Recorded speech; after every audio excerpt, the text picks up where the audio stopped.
Здраво, дечиња! Денес ќе ви раскажам приказна за Пепелашка.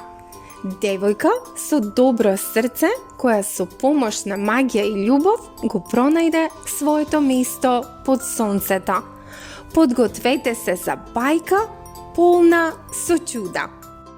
Пепелашка била мила девојка, но животот не бил лесен за неа.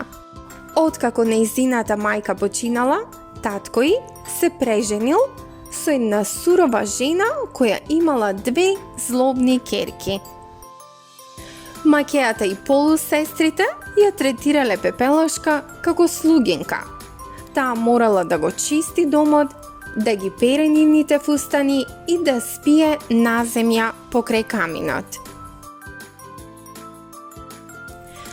Еден ден во градот стигнала голема вест. Принцот организирал бал за да ја пронајде својата идна сопруга. Сите девојки биле поканети, вклучувајќи ја и Пепелашка. Ти на бал? Се подбивале полусестрите. Ти немаш ни фустан, ниту чевли за такво нешто. Пепелашка била тажна, но тогаш се случило нешто неочекувано.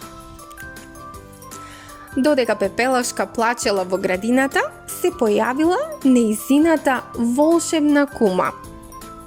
Не плачи, мила, јас ке ти помогнам, рекла таа и со магичното стапче ја претворила старата облека на Пепелашка во еден прекрасен балски фустан. Но не заборавај, предупредила кумата, магијата ќе трае само точно до полноќ. Кога Пепелашка стигнала на балот, сите се восхитувале на нејзината убавина. Принцот веднаш ја поканил на танц и не ја испуштал од вид. Но кога часовникот почнал да отчукува точно 12 часот, односно полноќ, Пепелашка морала брзо да помегне. Во брзањето, таа изгубила еден од своите стаклени чевли. Следниот ден, принцот бил решен да ја пронајде девојката која го изгубила стаклениот чевел. Тој ја посетил секоја куќа во кралството и го пробувал чевелот на сите девојки.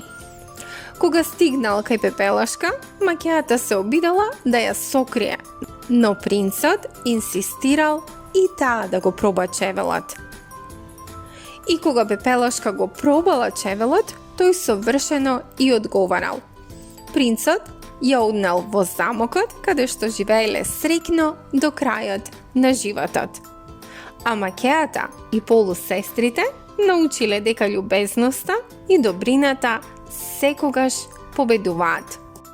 Драги дечиња, секогаш бидете добри и верувајте во магијата на љубовта. Дали ви се допадна приказната? Кликнете лайк и претплатете се за повеќе магични приказни. До следниот пат, довидување!